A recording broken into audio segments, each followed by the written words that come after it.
Hello అందరికీ welcome back to my channel దునియా అమ్మాయి vlogs. ఇంక ఈ వ్లాగ్ వచ్చి సండే రోజు తీసిన వ్లాగ్ అండి. ఇంకా సండే రోజు లంచ్లోకి మేమేం చేసాము అనేది మీతో షేర్ చేసుకుంటున్నాను.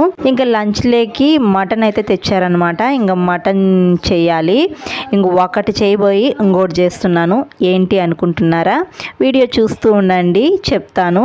ఇంకా సండే వస్తే గొడవ, అది కూడా ఎందుకు అనేది వీడియో చూస్తూ ఉండండి, చెప్తాను.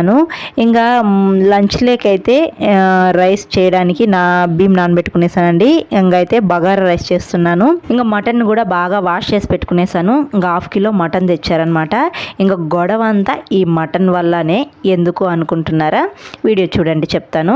ఇంకా మటన్ కర్రీ చేయడానికి అన్నీ రెడీగా పెట్టుకునేసాను. ఇంక మటన్ కర్రీ అయితే నేను ఒక 2-3 విధాలుగా చేస్తానండి. నేనైతే ఇప్పుడు ఒక రకం చూపిస్తున్నాను. ఇంతకుముందే మన ఛానల్లో ఒక రకం చేశాను, అది డిస్క్రిప్షన్లో లింక్ ఇస్తాను, చూడండి ఇంట్రెస్ట్ ఉండేవాళ్ళు. మటన్ కర్రీ చేయడానికి ముందుగా స్టవ్ పైన ప్యాన్ పెట్టుకొని చెక్క, లవంగం, ఇలాచి, ఎండుమిరపకాయలు, మిరియాలు ఇవన్నీ లైట్గా వేయించుకొని మిక్సీ జార్లో వేసుకునేయాలి. ఇలా వేసుకున్నప్పుడు మనం కర్రీలో గరం మసాలా వేసుకునే అవసరం లేదండి. తర్వాత పచ్చి కొబ్బరి, 3 కాజు పప్పులు వేసుకుంటున్నాను. పచ్చి కొబ్బరి వేసుకుంటే టేస్ట్ చాలా బాగుంటుందండి కర్రీ. తర్వాత ఒక 4 పచ్చిమిరపకాయలు సన్నగా కట్ చేసుకొని వేసుకుంటున్నాను. తర్వాత ఒక పెద్ద సైజు ఆనియన్ సన్నగా కట్ చేసుకొని వేసుకుంటున్నాను. ఇప్పుడు ఇదంతా మిక్సీ పట్టించుకోవాలి. ఇలా మిక్సీ పట్టించుకున్న తర్వాత ఒక 3 టమాటాలను సన్నగా కట్ చేసుకొని వేసుకొని మళ్ళీ ఒకసారి మెత్తగా గ్రైండ్ చేసుకొని పక్కన పెట్టుకోవాలి. ఇంకా మటన్ కర్రీ నేను కుక్కర్లో చేస్తున్నానండి. ఇంకా స్టవ్ పైన కుక్కర్ పెట్టుకొని ఆయిల్ వేసుకోవాలి. ఆయిల్ హీట్ అయిన తర్వాత కొన్ని సన్నగా కట్ చేసుకున్న ఆనియన్స్, 2 పచ్చిమిరపకాయలు వేసుకొని ఆనియన్స్ని గోల్డెన్ కలర్ వచ్చే వరకు వేయించుకోవాలి. ఇలా వేయించుకున్న తర్వాత మనం మిక్సీ పట్టించుకున్న మసాలా పేస్ట్ను వేసుకునేయాలి. తర్వాత అల్లం వెల్లుల్లి పేస్ట్ వేసుకోవాలి. ఇప్పుడు ఈ మసాలా ఆయిల్ పైకి తేలే వరకు బాగా వేయించుకోవాలండి. ఇలా ఆయిల్ పైకి తేలిన తర్వాత మనం మటన్ను వాష్ చేసి పెట్టుకున్నాం కదా, వేసుకునేయాలి. తర్వాత కొద్దిగా పసుపు, రాళ్ళుప్పు వేసుకొని బాగా కలిపి మూత పెట్టి మధ్య మధ్యలో కలుపుతూ 2 నిమిషాలు బాగా ఉడికించుకోవాలి. ఇలా 2 నిమిషాలు ఉడికించుకుంటే మసాలా అంతా బాగా వేగి ఆయిల్ పైకి తేలుతుందండి. ఇప్పుడు రెడ్ చిల్లీ పౌడర్ వేసుకోవాలి కారానికి తగ్గట్టుగా. తర్వాత ధనియాల పౌడర్ వేసుకోవాలి. వేయించిన జీలకర్ర పౌడర్ 1/2 స్పూన్ వేసుకొని కొత్తిమీర వేసుకొని కొద్దిగా పుదీనా వేసుకొని బాగా కలుపుకునేసేయాలి. రెడ్ చిల్లీ పౌడర్, ధనియాల పౌడర్ బాగా వేగి ఇలా ఆయిల్ పైకి తేలినప్పుడు వాటర్ వేసుకోవాలి. 2 గ్లాస్ వాటర్ వేసుకొని బాగా కలిపి సాల్ట్ రుచి చూసుకొని, సాల్ట్ తక్కువగా ఉంటే వేసుకొని కుక్కర్ మూత పెట్టి విజిల్స్ పెట్టుకునేయాలి. ఒక 5 విజిల్స్ పెట్టుకుంటే మటన్ బాగా ఉడికిపోతుంది. నేను ఒక పక్క మటన్ కర్రీ చేస్తూనే ఇంకో సైడు బగారా రైస్ చేస్తూ ఉన్నాను. ఇంకా సండే ఇంట్లో అందరూ ఉంటారు కాబట్టి ఇంకా మటన్ పులావ్ చేద్దాం అనుకున్నాను. ఇంకా మటన్ తెచ్చిన తర్వాత చాలా కోపం వచ్చేసింది. ఎందుకు అనుకుంటున్నారా? మటన్ అయితే పులావ్ చేయడానికి మంచిగానే తేలేదన్నమాట. దాంట్లో అన్నీ బోటి, కలీజలు అన్నీ మిక్స్ అయ్యి తెచ్చినారనమాట. ఇంక ఎందుకు ఇలా తెచ్చారు అని అంటే దానికి ఒక పెద్ద గొడవ అనమాట.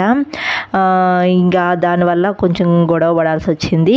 ఇంకా మటన్ పులావ్ చేయకుండా ఇంక ఇలా మటన్ కర్రీ చేశాను. మటన్ కర్రీ అయితే చాలా బాగా కుదిరిందండి. చూడండి, నేను 5 విజిల్స్ పెట్టుకున్నాను. మటన్ కూడా బాగా ఉడికిపోయింది. ఇంకో పక్క బగారా రైస్ కూడా చేసేసాను. బగారా రైస్ కూడా అయిపోయిందనమాట.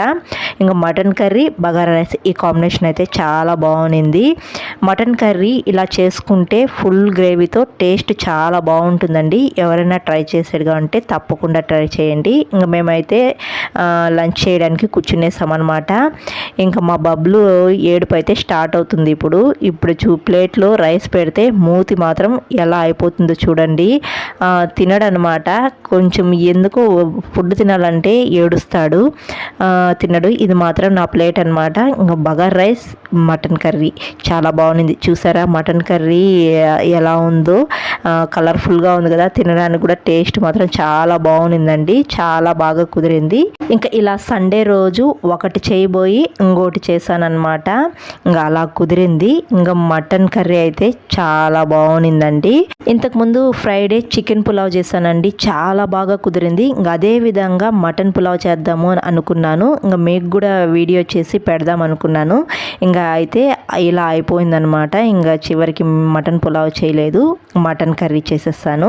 ఇంక మా బబ్లు అయితే తినలేదనమాట. ప్లేట్లో అన్నం అట్లాగే ఉండింది. ఇంక వాళ్ళ డాడీ తినిపిస్తున్నాడు.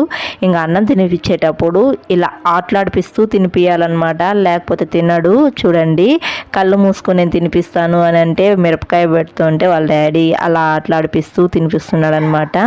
ఇంక ఇలా ఆడిపించి తినిపిస్తే కానీ తినడనమాట. బబ్లు తింటే నాకు సగం పని అయిపోతుంది, అందరూ తినేసారనే ఫీలింగ్ వస్తుంది అనమాట. ఇంకా బబ్లుకి వాళ్ళ డాడీ అయితే పెట్టేశారు అన్నము.